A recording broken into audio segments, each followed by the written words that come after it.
después de terminar este Habacuc. Ah, ya, perfecto. Muy bien, ya hemos tomado el estudio de Habacuc y vamos a retomar el estudio de Ageo. Hemos estado haciendo los preliminares o la introducción del libro de Ageo y vamos a trabajar y redondear hoy día esa temática. Y también en base a eso, vamos a trabajar también el libro de Jonás, ¿no? Y dejaremos Zacarías y Malaquías para las siguientes, ya que estamos casi ya al final del término de las clases. Entonces, hoy tenemos esto, la siguiente semana es 7, vamos a tener el Zacarías y si nos da el tiempo podemos terminar con Malaquías, si no lo pasamos para la siguiente y luego el análisis general del contexto de los profetas, todo lo que concierne al estudio de el ambiente que tenía, ¿no? A lo largo del ministerio de estos profetas, ¿no? Qué tipo de digamos, de gente había, de sociedad, y que con respecto a la religión, a la ética y todo eso, vamos a verlo ya al final. Entonces, iniciamos con esta parte con Ageo. Vamos aquí. Aquí está el libro de Ageo y vamos a agrandarlo para que puedan, puedan verlo y también copiar. ¿Ya? Habíamos dicho también que Ageo, el nombre es Haggai, ¿no? Algunos, no sé si conocen un ministerio eh, de misiones que se llama Haggai, ¿no? Haggai Internacional, creo algo así se llama, pero es que recuerda a este profeta que se llama, que bueno, en castellano lo conocemos como Ageo, ¿no? Como se dan cuenta ustedes, los nombres de estos profetas y bueno, también a lo largo de la Biblia, de los personajes de la Biblia, los nombres son diferentes, ¿no? No son los nombres que nosotros de alguna manera pudiéramos eh, explicar o mencionar de alguna manera, ¿no?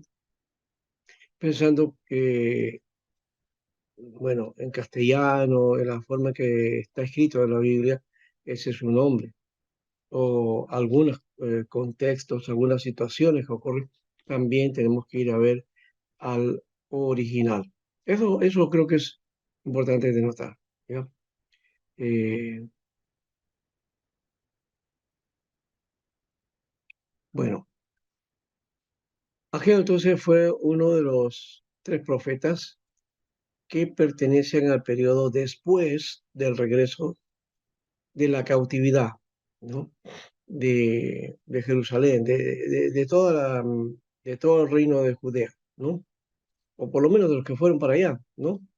Que fueron generalmente líderes y personas importantes, ¿no? Ya que a la gente, digamos, sencilla, popular, no se los tomó en cuenta para eso, ¿no? Ellos tuvieron que ir a otros lugares y sobrevivir. Eh, bueno, aquí este tiempo tiene que ver entonces con el restablecimiento de la vida nacional judía. Ese concepto está bien presente entre los judíos porque tiene que ver con su identidad y de hecho un pueblo, una nación que no tenga una concepción de la vida nacional, simplemente ese pueblo está por desaparecer o simplemente no tiene futuro. Eh, Creo que en alguna manera, aparte de que es la guía de Dios y el cuidado de Dios para con Israel hasta el día de hoy, una de las cosas que hay que reconocer es el cuidado que los judíos han tenido eh, en cuanto a guardar su identidad y su nacionalidad, ¿no? Ahora, en cuanto a Ageo o Haggai, era posiblemente un anciano cuando escribió este libro, ¿no? Eh, el nombre significa festivo, ¿no? Y deriva de festival. Otro aspecto que también hay que denotar de la vida en Israel, especialmente de los judíos, a pesar de las tristezas, de las dificultades, de los problemas que tenían como pueblo, de la dureza a veces también, o por otro lado, las presiones y las pruebas y también, ¿por qué no?, los juicios que Dios dio a este pueblo. De hecho, que a pesar de todo eso, fue un pueblo muy alegre, muy festivo. Es un pueblo festivo, es un pueblo muy alegre, ¿no? Ese contraste es importante también de reconocer para su sentido de nacionalidad, ¿no? Este aspecto, por ejemplo, nos lleva a ver que Israel tiene, o por lo menos empezaron tres fiestas importantes, luego se eh, desarrollaron hasta cinco o seis, y hoy día hay muchos más, ¿no? Cada vez judío celebre, es eh, muy alegre, como hemos dicho, y festivalero. Hace mucho este, cambios cuando ha habido algo que ha tocado la nación, entonces eso se celebra, ¿no? Celebran el Rosh Hashanah, que es el Año Nuevo, celebran el Yom Kippur, que es el Día de Perdón, celebran este, eh, la fiesta pues del Peshá, la Pascua, la de los tabernáculos también, ¿no? Sukkot, la fiesta de las primicias, ¿no? Que es el Shavuot, o Shavuot, que es la fiesta de las semanas, o Pentecostés, conocido para nosotros, ¿no? Está también más adelante otras fiestas que van apareciendo, ¿no? Y estoy indicando algunas que están en la Biblia, pero hay algunas que ya no lo están, por ejemplo, esta fiesta de la rededicación, ¿no? Que está por celebrarse en este tiempo. Para nosotros estamos ya en época cercana a la Navidad, el judío está cercano a su festividad llamada también de las luces, o también la fiesta de la rededicación, que habla y recuerda el tiempo en que se rededica el templo que había sido profanado por Antíoco sí, Antíoco Epífanes, eh, eh, y él había destruido el templo de una manera, y ahora cuando hay la recuperación del templo a partir de las luchas de independencia que los hermanos de la familia de los macabeos, ¿no? Este, se, se lanzan a ese proyecto de liberar a Israel del yugo de los sirios helénicos, ¿no? Del año más o menos 168, 170 antes de Cristo, más o menos por ahí está, 167 por ahí. Y el hecho que al triunfar ellos y terminar las guerras de independencia y que se libran del yugo de los sirios, entonces proclaman una fiesta importante, ¿no? Que es la fiesta llamada del Hanukkah, el Hanukkah. Esa es la fiesta que se celebra por esta época. Así que el judío celebra Hanukkah, nosotros celebramos Navidad, ¿no? Es una fiesta diferente. Bueno, por supuesto eso no estaba en la Biblia porque ese aspecto, digamos, de paso lo podemos ver, si ustedes desean, a modo de complementación, de historia, y a los textos de los libros de los macabeos, ¿no? Que está en algunas Biblias, ¿no? No las tenemos ahora en la Reina Valera ni en ninguna versión protestante, pero sí en la Casiodoro de Reina original y en la revisión de Cipriano de Valera sí están. Entonces, es importante porque es un libro que tiene bastante como mm, narraciones históricas, ¿no? De todo lo que eh, ocurrió en esa época, ¿no? Entonces en la Biblia encontramos ese aspecto, pero no en todas las Biblias. Entonces, en la Biblia protestante, en la Biblia evangélica, no aparece el libro de los Macabeos, ¿no? Eh, Hay que leerlo por si acaso, como digo, porque tiene su importancia histórica. eh, no lo tomamos como palabra de Dios nosotros, pero de hecho que sí es un libro respetable e importante para reconocer esa época y los sucesos tan difíciles que vivió Israel durante ese tiempo y cómo fueron liberados con la mano poderosa de Dios. Bien, eso es en cuanto a las festividades y el nombre de Haggai nos lleva un poco a trabajar este aspecto. Pero vayamos otra vez de nuevo al asunto que nos queda aquí.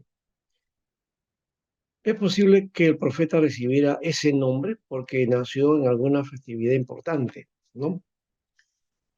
Por eso que se le conoce como Haggai, ¿no? Haggai. Ah, discúlpeme, seguimos acá. Ya. No sé si alguien ha salido, pero ya está nuestra hermana Leila Murillo, ya está aquí. Buenas noches, pastor. Buenas noches. Qué bueno. Bueno, lo demás esperamos que siga. Vamos a seguir acá con el libro de Ageo.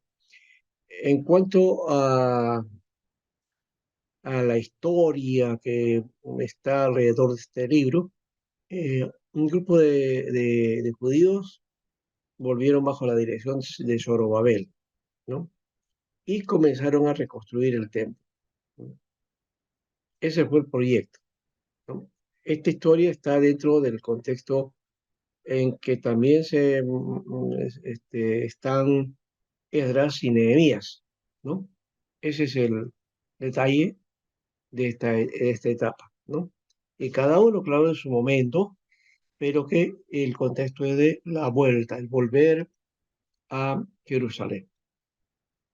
En el caso de los que volvieron con Zorobabel, comenzaron a reconstruir el templo, pero hubo una oposición de los samaritanos y se suspendió el proyecto, ¿no?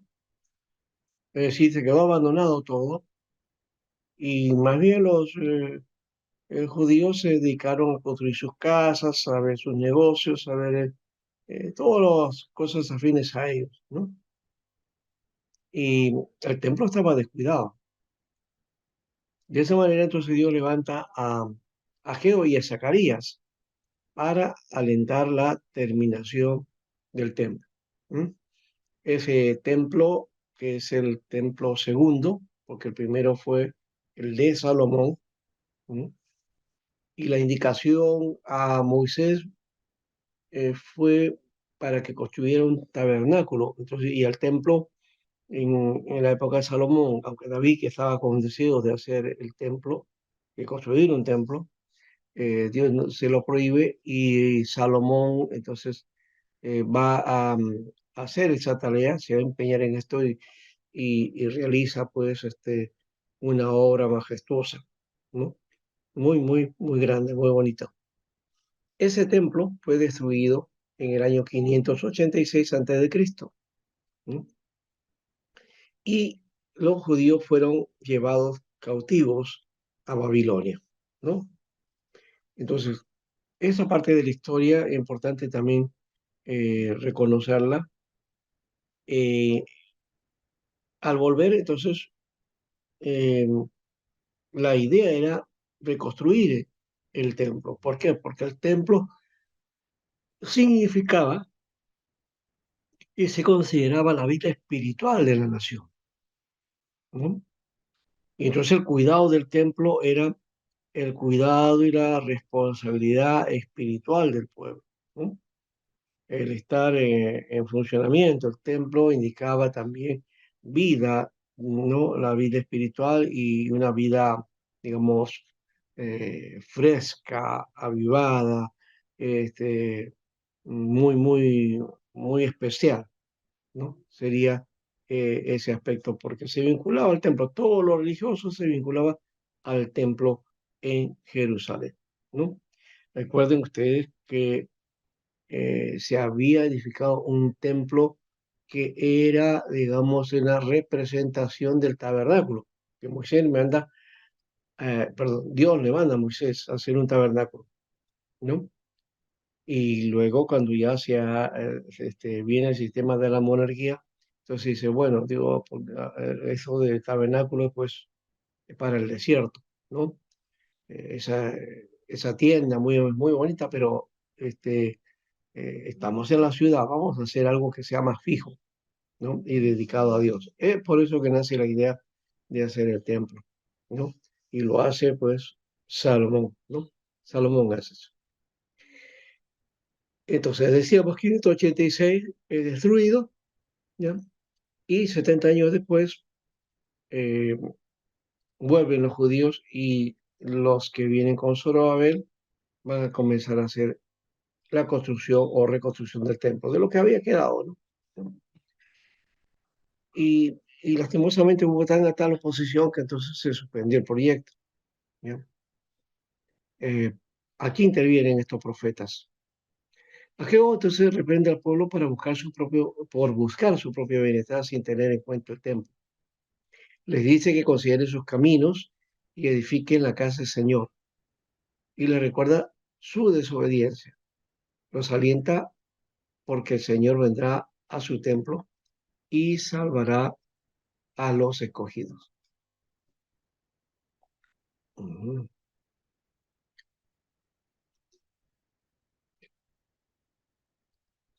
Luego de esto, bueno, pasan varios años desde que Zorobabel, que viene a ser el gobernador en Judea, y Josué, que era el sumo sacerdote.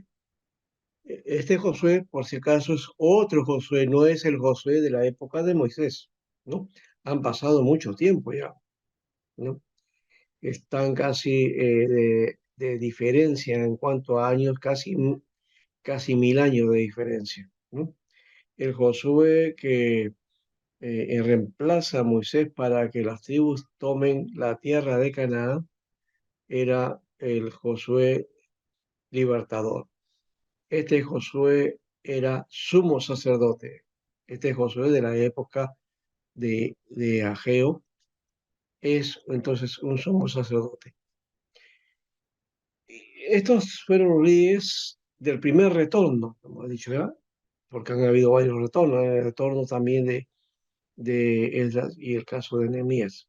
En este primer retorno de cautivos a Jerusalén, la idea entonces era cuidar del templo y reconstruirlo. Este pequeño grupo, con grandes aspiraciones, se enfrentó a tiempos difíciles, ¿no?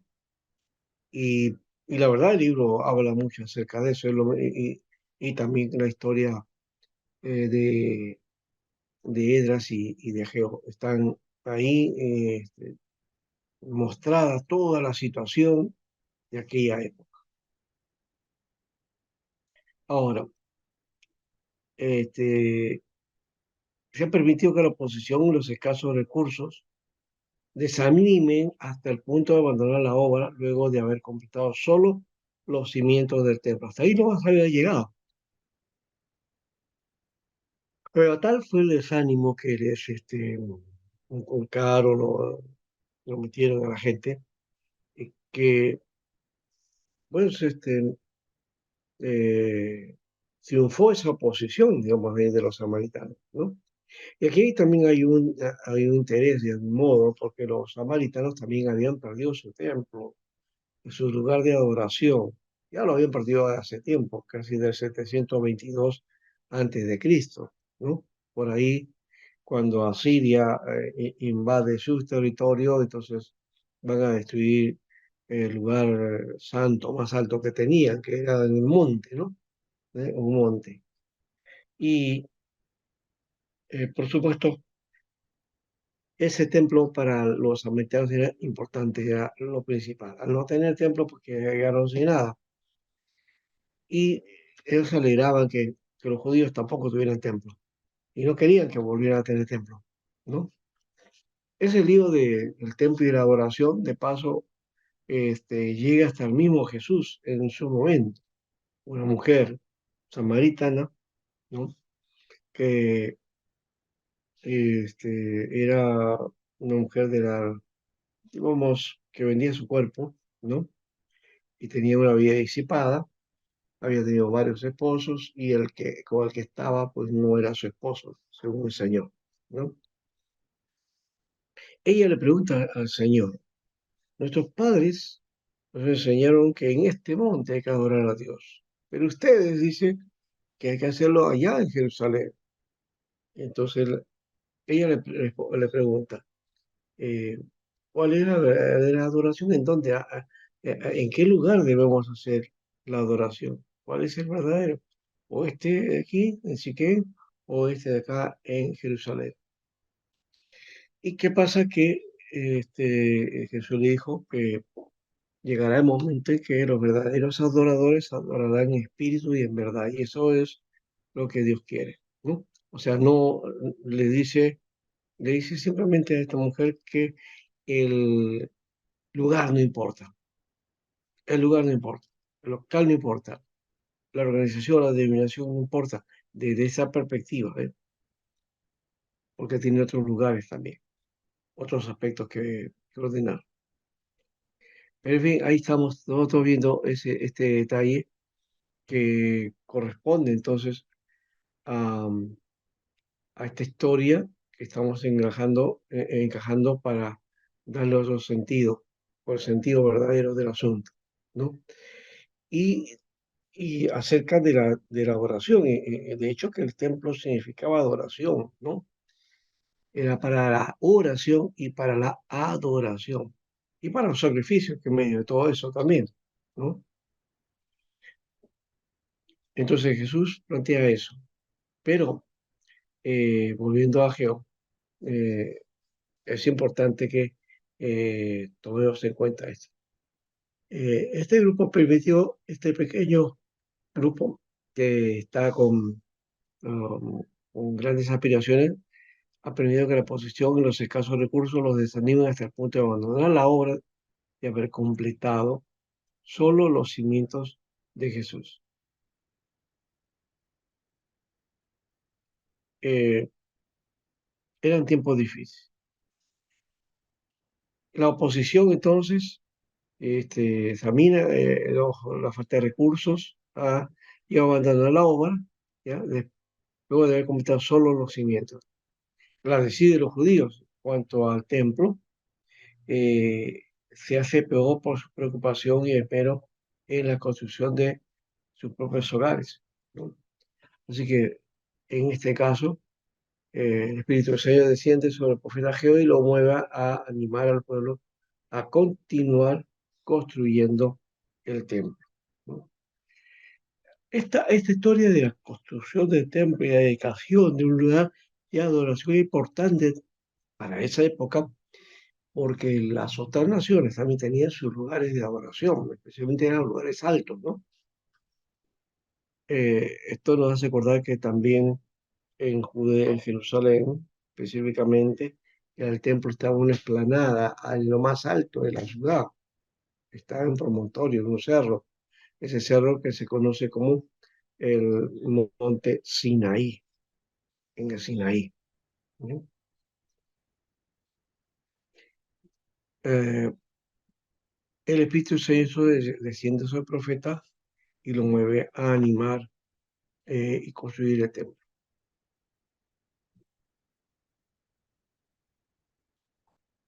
Más tenemos acá. Ahora, algunas propuestas acá. Si el pueblo de Dios pone en primer lugar el programa de Dios, su casa y adoración, entonces su actual pobreza y fracaso darán lugar a una dichosa y feliz prosperidad en proporción con la fidelidad de ellos al pacto. Este es otro elemento también que de paso es clave y que lo deben anotar ustedes. Cuando hablamos del mensaje de los profetas, que es un mensaje de justicia, un mensaje que habla sobre el derecho, que habla de la dignidad humana, que habla de la rectitud, de hacer las cosas justas, ¿no? Eh, eh, a veces que pensamos solamente en términos jurídicos, o que eso es de otro momento y que no tiene nada que ver con lo que Dios quiere, pero si en realidad Dios quiere esas cosas, ¿no? Si quiere que se haga justicia. Y estos profetas fueron, pues, los profetas de la justicia social, ¿no? Pero también que podemos encontrar este, otro elemento importante que está en toda la Torah, pero que en los profetas menores también se toca y con bastante énfasis, ¿no? La fidelidad al pacto, la fidelidad al pacto. Israel tenía que ser fiel al pacto de Dios. Y si lo quebrantaba, tendría consecuencias también, consecuencias graves, ¿no? Eso lo hemos visto a lo largo de la historia de Israel, cómo ha sido entonces una nación dura, de servir, dura de cabeza, que no entendía los propósitos de Dios y al final hacía lo que les daba la gana, ¿no? Eso se, se rompe y de hecho que hoy el pacto es fundamental, es importante, el pacto con Dios. El que lo quebranta, dice entonces, no, no ser inocente, sino que simplemente le espera un juicio y un tiempo de tormento fuerte, ¿no? O, o tormenta fuerte en todo caso. Bueno, este libro nos sirve para meditar y reflexionar sobre la importancia, ¿no?, de tener el templo de Dios en buenas condiciones. No solamente tener un templo, ¿ya?, es tenerlo en buenas condiciones. Claro, el templo reflejaba la vida de nosotros también, así que nosotros como templo de Dios debemos darle importancia a nuestra vida espiritual, ¿no? En algunos casos no se hace y ya depende de nosotros como iglesia tratar de restablecernos y otra vez avanzar y analizar bien, ¿ya?, para que en ningún momento seamos de tropiezo para nadie de la familia o de los amigos o de los hermanos, ¿no? Pero el pacto es importante, como digo, el pacto es clave. Ya habíamos hablado de Habacuc, ¿no? El justo por el pacto, o mejor dicho, el justo por su fidelidad al pacto, por su fidelidad al pacto vivirá, ¿no? Ese, eso es un elemento que hay que recordar constantemente, de que nuestra relación con Dios tiene que ver con un pacto. El Antiguo Testamento es el pacto que Dios hizo con Abraham, se afirma con Moisés y el pacto de David. Y luego todos esos pactos abarcan al tiempo del Mesías. Y con el Mesías había de hacer un nuevo pacto.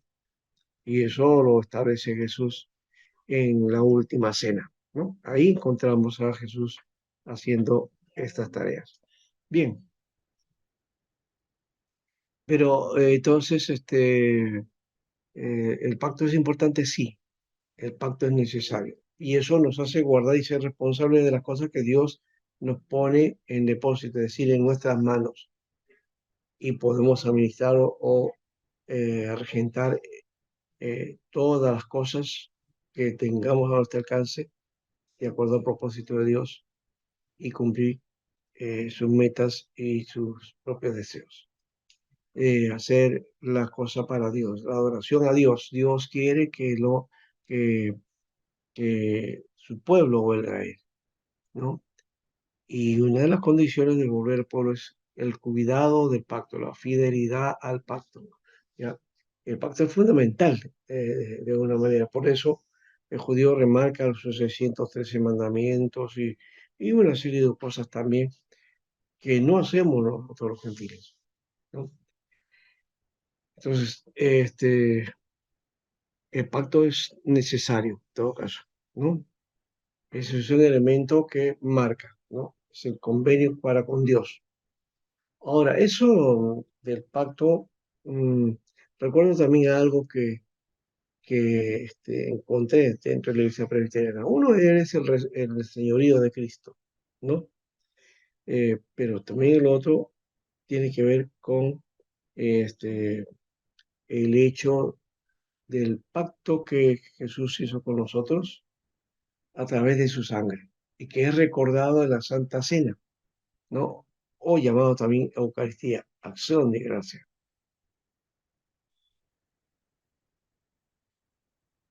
Ahora, por otro lado, entonces, nosotros como templo de Dios debemos darle pues entonces importancia a nuestra vida espiritual. Pero aquí quiero detenerme en un momento, porque cuando hablamos de vida espiritual hablamos como una especie de área o compartimento que debemos tener nosotros y tenerlo cuidado, limpio y dispuesto para ¿no? Y ahí podemos poner muchas cosas entre comillas, ¿no? En realidad, cuando hablamos de la vida espiritual, estamos hablando de aquello que se imprime en el ser del creyente y que lo hace ser un hombre espiritual, sea cual sea la tarea, oficio, profesión que tenga, ¿no? Y también, de hecho, también las actividades, puede ser que tenga eh, muchas tareas, ¿no? Y entonces, creen que, bueno, bueno, ocupándose de estas cosas, eh, separan un día al Señor, con eso se arregla. Pero las cosas y actividades que tienen las dejan como para ellos, ¿no? Eso hay que romper porque eso no es la idea, ¿no?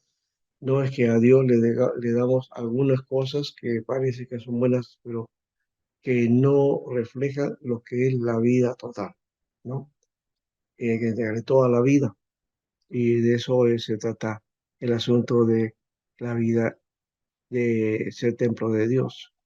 Y también eh, esperamos, Señor, al Señor que nos guíe en esto también, porque nosotros como templo del Espíritu Santo tenemos una misión grande. Uno está también haciendo nuestras actividades, porque también hay un problema que se hizo en el pasado y que posiblemente se repitan también en estos días o en cualquier tiempo. Eh, la idea de vivir una plenitud de las cosas de Dios, como que la llevamos solamente a las actividades del templo y a lo que llamamos, entre comillas, la vida espiritual, ¿no? La vida espiritual, que es la oración, la Biblia, el ayuno, la reflexión, en fin, los modelos que uno tenga de contacto con Dios, ¿no? La oración, todo eso, ya. Pero propiamente eso lo hemos tipificado como la vida espiritual, ¿no? El ir al domingo a escuchar la palabra de Dios, eso también es parte de la vida espiritual. Pero al ser nosotros templo de Dios, entonces ya no necesitamos de estas cosas, sino más bien integrar todas estas, ¿no? Las que negamos en algún momento que pudieran ser parte de la vida espiritual, ahora se integran, ¿no? Se hacen parte de nosotros. Y esto sí, en el serio, Señor, para nosotros, para que tengamos una visión diferente, ¿ya? Y un poquito más cercana a lo que el texto bíblico nos trata de explicar, ¿no? Aquí el anciano, Ageo, ¿no? Porque indicábamos que él ya estaba muy, muy, muy anciano, ¿no?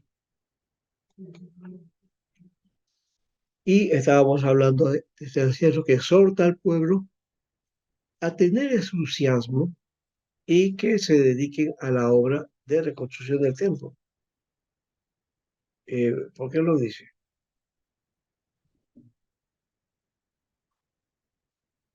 Muy bien. Entonces, Porque estaban este, ocupados, pastora, en su vida cotidiana y alejados del Señor, y aparte que no habían reconstruido su propio templo personal. claro, hay que ver también otra cosa, ¿no? En la visión de vida que estaban haciendo, ¿no? O sea, se habían dedicado a las cosas de ellos en forma personal y se habían olvidado de las cosas de Dios, o dedicarse también a las cosas de Dios, que en ese tiempo sí era el templo era especial en ese aspecto, ¿no? Entonces, tu vida, tus actividades, pero no olvidante del templo, ese era un requisito importante para guardar el pacto. Al no ir al templo, entonces estabas rompiendo con el pacto, ¿no? Y dedicado a tus propias ocupaciones. Esto se va, quizá llega hasta la época de Jesús, que la gente tenía esa actividad. El templo después es derrumbado, ¿no? Ya no hay necesidad de templo, o mejor dicho, ya no pueden seguir en la adoración y los sacrificios porque no hay templo, ¿no? Entonces van en el caso de Pablo, Pablo va a utilizar las sinagogas para predicar, ¿no? Y luego, más adelante, cuando ya se adentran al mundo gentil, entonces se van a utilizar los recursos de los gentiles para entonces establecer poco a poco las nuevas iglesias y las nuevas tendencias que van a ir afirmándose entre el tiempo y la distancia y las situaciones que van sucediendo en la iglesia, ¿no? Ahora, la mejor manera en que Ageo puede hacer este aspecto de exhortación de ánimo es mostrarles un destello de lo que han perdido. Que las bendiciones llegan a quienes ponen a Dios en primer lugar en sus vidas, ¿no? Eso en primer lugar. Nosotros, yo lo he dicho, de paso, eh, que este aspecto del primer lugar a Dios, ¿no? También no es tan cierto, y no sería exactamente que Dios tenga el primer lugar o la prioridad, ¿no? En medio de tantas cosas, mi prioridad, ¿no? En Dios o en las cosas de Dios. Eh, una de las cosas que la Biblia nos marca es que entreguemos nuestra vida completa y total a Dios. Eso quiere decir eh, que no es el Dios que debe estar en un primer lugar, sino que es el Dios que está en todo, ¿no? Y que por lo tanto entonces en ese todo el Señor va a administrar de tal manera nuestra vida, ¿no? Este aspecto de la vida, ¿no? Este, implica ya no entonces en primer lugar, sino el Dios está en todo y sobre todo, ¿ya? Si nos Entonces, ponemos, sí, perdón, entonces en todo caso está mal dicho esa forma de decir que poner a Dios en primer, sino sería a Dios a ponerlo en todo lugar o en todo momento, encima de o todo, en ¿no? medio o en medio de todo. Claro, Él debe abarcar todo, todo tiene que abarcar. Ahora, este, bueno, ese es un punto de vista mío, por si acaso también, ¿no? Pero lo estoy viendo del análisis del texto y del proceso, tanto entre Israel y también la iglesia, ¿no? ¿Por qué? Porque si nosotros podemos a Dios en primer lugar, implica que hay un segundo lugar también, y hay un tercer lugar y hay un cuarto lugar, ¿no? Entonces a Dios lo pones dentro de tus prioridades, ¿no? Pero ¿qué hay más de las prioridades? El problema está que en la práctica, cuando hacemos esto, las prioridades van a pasar al primer lugar y el Señor en segundo lugar, aunque vocacionalmente declarativamente podemos decir, sí, Dios está en primer lugar, Él está en mi corazón, pero en la vida real, cotidiana, en las acciones cotidianas, no se muestra ese primer lugar en Dios, sino otras cosas. ¿Me entender por qué no podemos poner a Dios en competencia con las cosas ni con las personas? ¿No? Porque el que esté en primer lugar puede bajar al segundo o al tercer lugar y el que esté en el cuarto pasar al primero, ¿sí o no? Eh, no podemos a Dios ponerlo a competir con las cosas, con las personas, con el tiempo y las circunstancias. Por eso es mejor decir que Dios está en todo en nuestra vida. Él es el todo de nosotros. Él es el todo para nosotros. ¿Me dejo entender? ¿Mm? Si tuviéramos esa idea, esta Pero concepción, realmente las cosas cambiarían. Tendríamos una iglesia mucho más comprometida y creyentes mucho más firmes, ¿no? A ver, Pero alguien tiene... como cristianos siempre hemos puesto primeramente como principio de cristiano, es Mm, poner primeramente en primer lugar al Señor.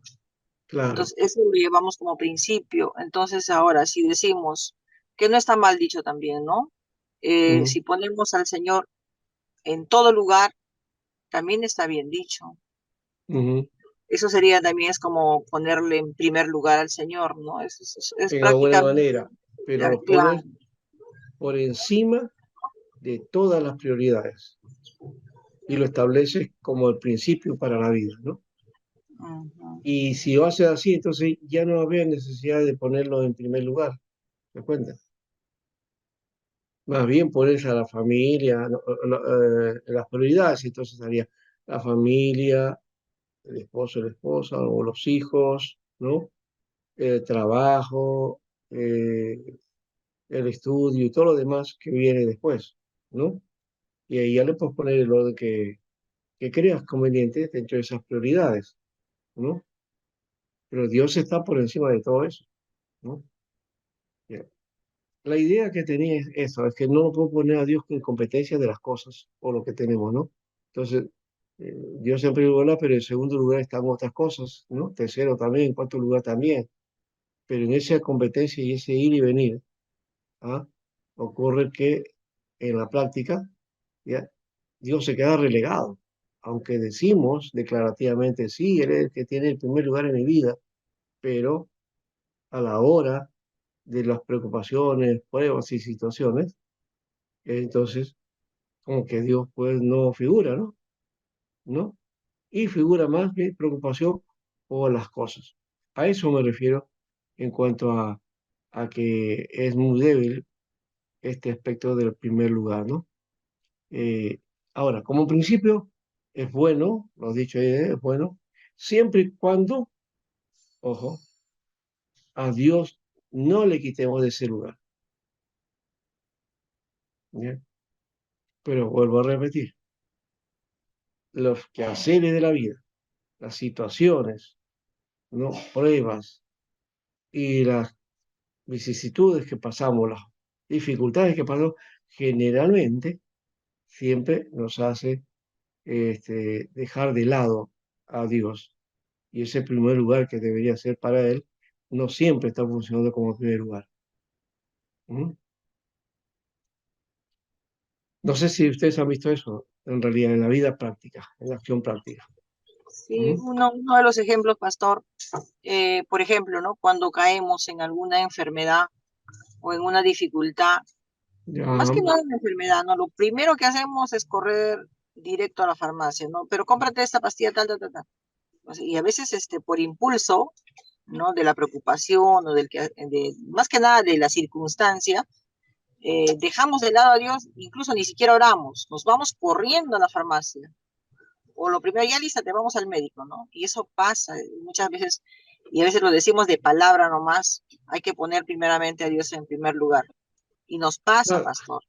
Y eso es por eso, casualmente lo que Ageo sentenció, dijo, ¿no? ¿Cómo es posible de que ustedes estén más ocupados en la vida cotidiana, en sus quehaceres y en todo lo personal, y se han olvidado del templo, de la reconstrucción o la continuidad del templo. Entonces, ¿y qué Claro, pedía Geo? ¿Qué pedía Geo? Que reconozcas que para reconstruir nuevamente el templo tenías que estar completamente libre de toda inmundicia, ¿no? ajá. Porque si no iba a ser estorbo. Eso es lo que he comprendido, pastor, en cuanto a la lectura de Ageo. Esa que es la correcta lectura, exactamente, eso es. Por eso estamos hablando de las prioridades. Israel vio que las dificultades y pruebas no le permitían, entonces dejaron hacer eso y se dedicaron a sus propios quehaceres. Es decir, cambiaron sus prioridades. Por eso digo, ¿ves? Pero ellos decían, sí, sí, creemos en Dios, sí, creemos en el Señor, sí, queremos tener el templo, pero, no, pero la dificultad no se puede, pues no lo podemos lograr, ¿no? O sea, las prioridades los vencían, ¿no? Sus necesidades hacían que no se dedicaran al Señor y el templo estaba abandonado. ¿Mm? Y eso es triste, ¿no? ¿No? Es muy triste. Y no, ahora, no hablo de los templos de ahora, del tiempo de la pandemia. Algunos piensan que eso también fue así, que no, y no podíamos ir a la iglesia y todo eso, ¿no? Y pobrecitos nosotros ya no podemos ver al Señor o no poder tener relación con Dios. ¿Qué cosa? Para Israel, la vida espiritual significaba, ¿qué cosa? Un templo construido y guardado y cuidado, ¿no es cierto? Y que esté en actividad, ¿no? Eso figura la vida espiritual. Pero a nosotros es porque tener un buen templo, un bonito local, un bonito lugar, que eso es la casa de Dios.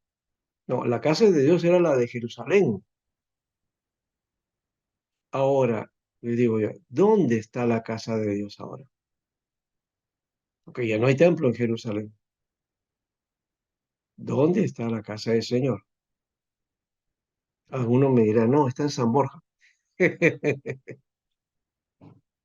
¿No? Para la IP Cristo P, la casa del Señor está en San Borja, ¿no? Pero ¿dónde está la casa del Señor? ¿Mm?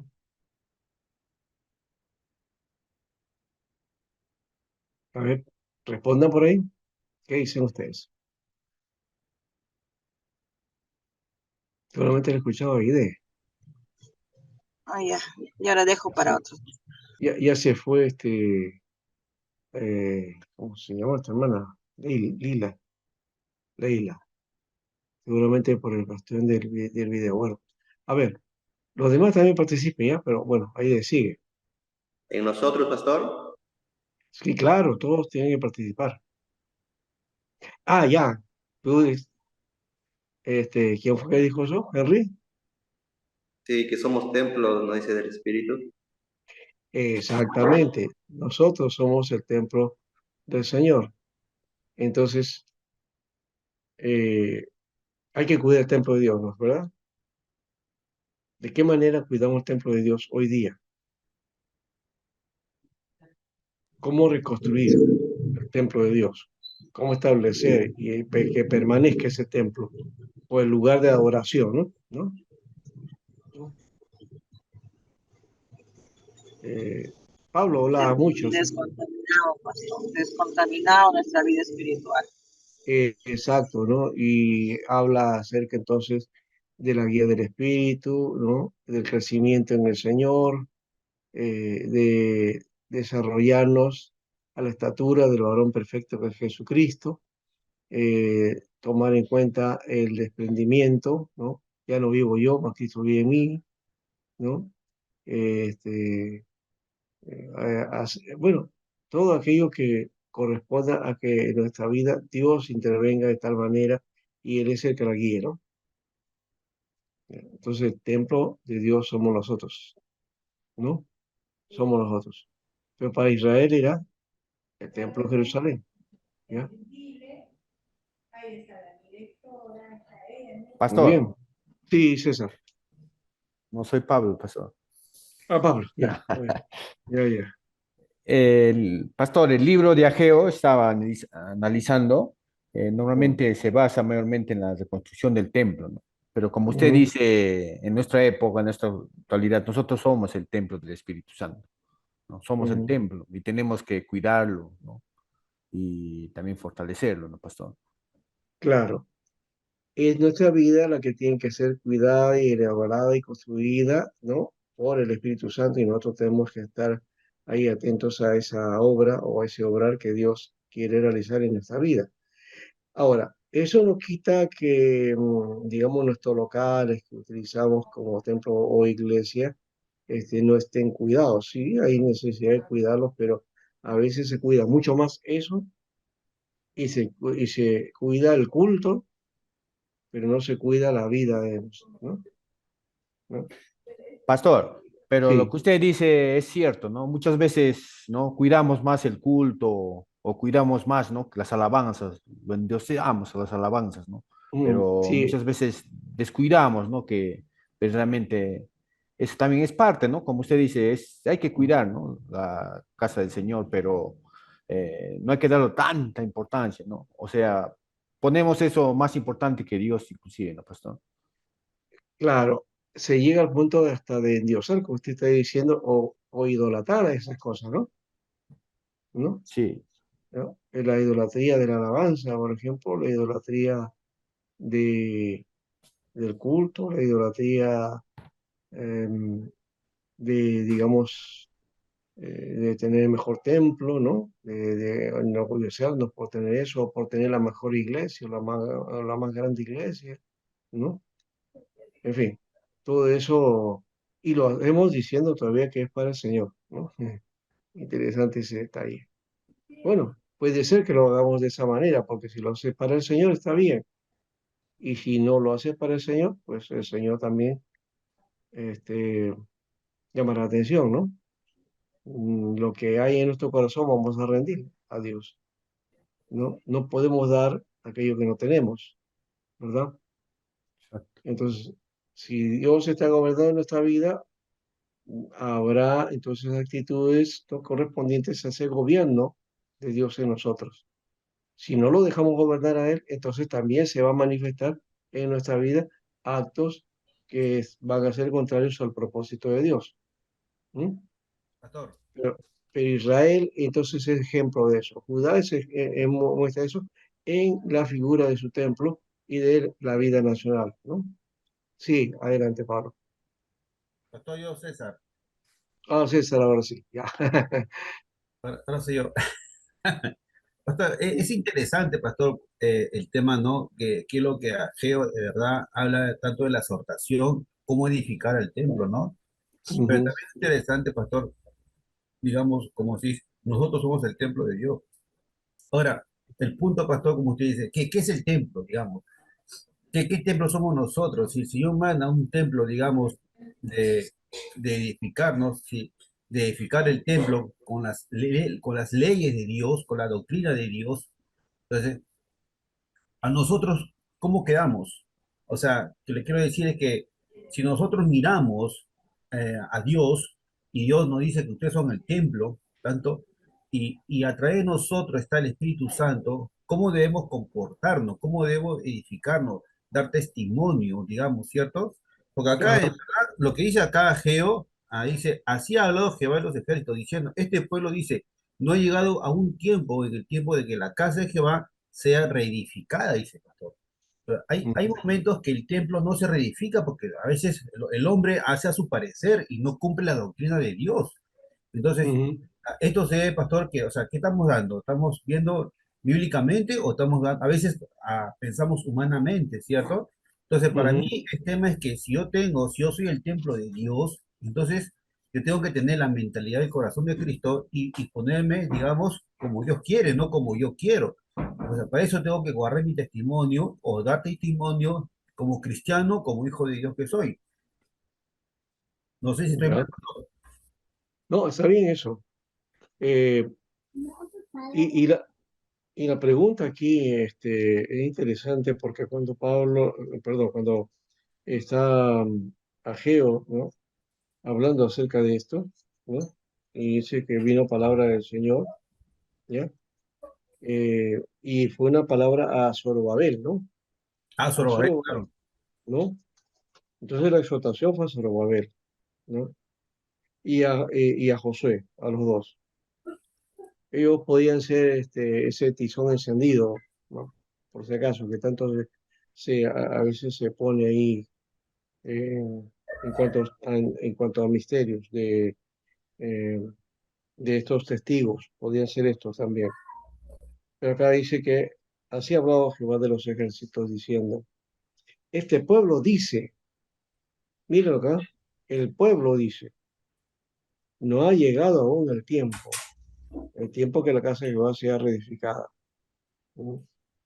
O sea, el pueblo estaba diciendo, no, no, no, no es el momento todavía, ¿no? No es el tiempo, ¿no? Como algunas cosas que nosotros nos proyectamos y después podemos decir, oh, no, no, no, todavía eso no lo vamos a hacer, hay que esperar, ¿no? Y ese esperar de repente no vemos que la oportunidad está ahí, pero se pasa, ¿no? Y decimos, no, no, hay que esperar. Y aquí es donde interviene Dios y le dice eh, a Ageo, y Ageo habla, dice, es para vosotros tiempo, para vosotros, de habitar en vuestras casas atesonadas, y esta casa está desierta. O sea, el tiempo que le había dado el que había venido de la cautividad era reconstruir su propia, ¿no? Habitat, ¿no? O sea, ahí está el aspecto también de las prioridades que estábamos hablando, ¿no? Prioridades. ¿Qué escogieron ellos? ¿Construir el templo o construir sus casas? Sus propias casas, pastor. Pero Claro, posteriormente fueron levantados. ajá.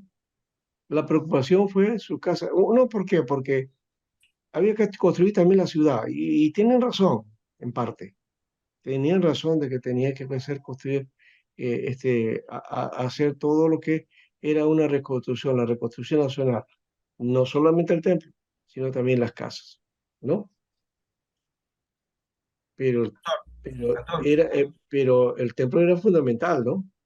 Sí, sí, pastor, como Nehemías, ¿no? Nehemías regresó a su pueblo y construyó, ¿no? Los hogares, las familias, ¿no?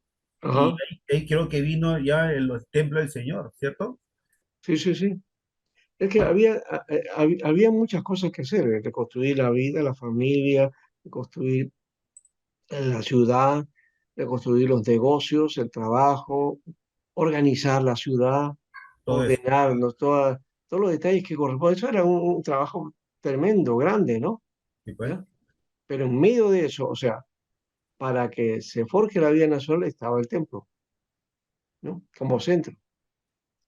Y aquí esto yo lo digo a lo que dice Pablo en Romanos. Yo siempre insisto con eso. No sé si soy muy reiterativo, pero me parece que el meollo del Evangelio está ahí. Romanos 12:1 y el versículo 12, ¿no? Pastor Romano, 12, Romanos 12:1 y 2. ¿lo leo? ¿Ya? Dice, así que, hermanos, os ruego por la misericordia de Dios que no conforméis a este siglo, sino dice, transformaos por medio de la renovación de vuestro entendimiento, para que comprobáis cuál sea la buena voluntad de Dios, agradable y perfecta. Digo, ahí queda, perfecta dice. ¿Ya? ¿Qué versión has leído? Romanos 12:2, 1:2. No, no, la versión de la Biblia. Ah, en Reina Valera. Ya. Entonces te ha faltado en el versículo 1, léelo. Así, claro, yo leí, ahí dice, así que hermanos, os ruego por la misericordia de Dios que presentéis, dice, presentéis vuestros cuerpos en sacrificio vivo, santo, agradable a Dios, que es vuestro culto racional. Y Ya. dice dos dice, no os conforméis a este siglo, sino Ujú. transformados por medio de la renovación de vuestro entendimiento, para que comprobéis cuál sea la voluntad de Dios, la buena voluntad de Dios, agradable y perfecta, dice. Ya, muy bien. Ahí en esta prioridad está justamente, ahí está el sentido de lo que es prioritario en la vida, ¿no? Ujú. Y aquello que he planteado como el todo de nuestra vida, ¿no? Dios debe ser el todo de nuestra vida. Dice ahí, eh, os ruego por la misericordia de Dios que presentéis vuestro cuerpo en sacrificio vivo, agradable a Dios. ¿Qué está haciendo Pablo ahí? Dice, dedicación, consagración, ¿ya? Sacrificio, ¿no? Entregar los cuerpos en sacrificio vivo, dice. ¿Qué hacía el judío antiguo? Antes de eso, ofrecía su cordero, iba al sacerdote y entregaba el cordero para que sea inmolado, sacrificado, y con eso ya cumplía con Dios. Ya me consagré, porque he presentado un cordero. Pablo dice, en ese Sacrificio. mismo modelo de sacrificio, dice, preséntate ahora tú, tu cuerpo, como sacrificio vivo, ya no un cordero, porque el cordero ya se dio, ¿no? Jesús fue el cordero. Claro. Ya no Ahora, necesitas de otro cordero, ahora eres tú el que tienes que entregar tu vida. Así como el Señor entregó su vida por nosotros, nosotros tenemos que dar la vida por Él. Entonces, ahí ya no es solamente prioridad, ¿se dan cuenta? Es el todo, o sea, Dios se debe convertir en el todo de nosotros. Entonces, el adorar a Dios, el sacrificio, es la base de la adoración, primero. Nuestra vida entregada a Dios es la base para la adoración, para el culto, para el servicio y para todas las demás cosas que podamos hacer para Dios.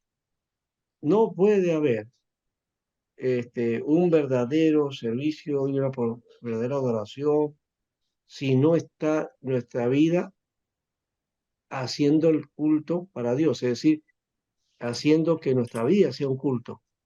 ya, claro, ¿Te das cuenta? exacto.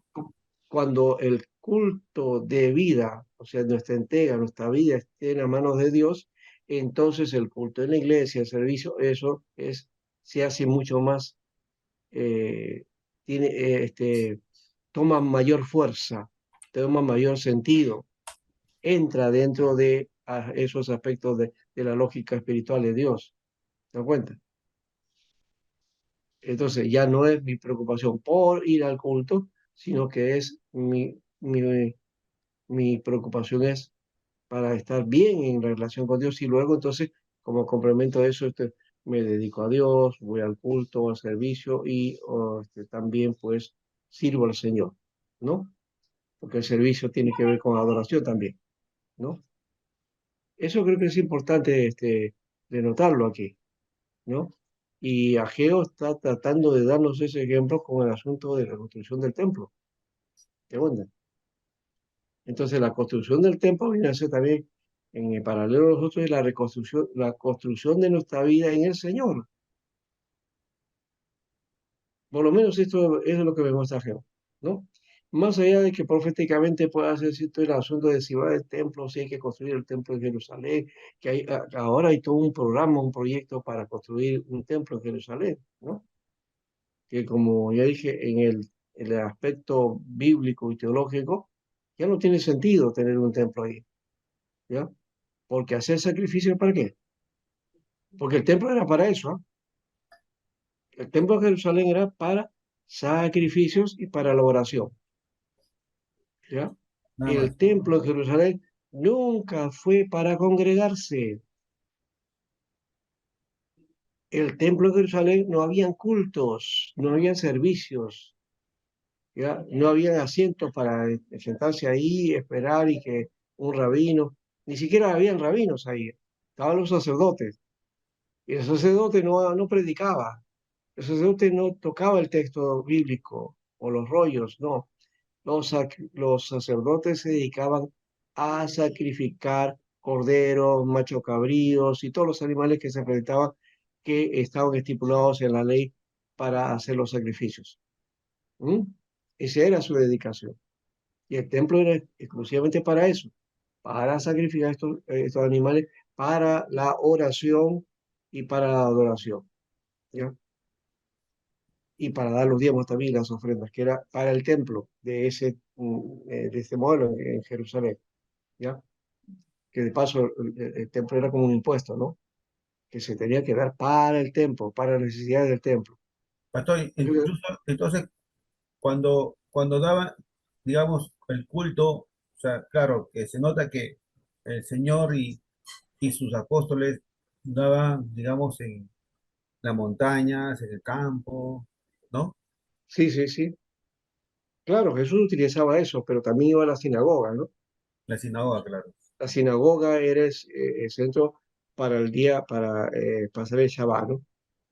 Eso no hay que negar, históricamente eso era para los judíos, por lo menos hasta cuando vienen del cautiverio, ¿ya? Como no tienen templo, entonces se crea una institución, que es la sinagoga,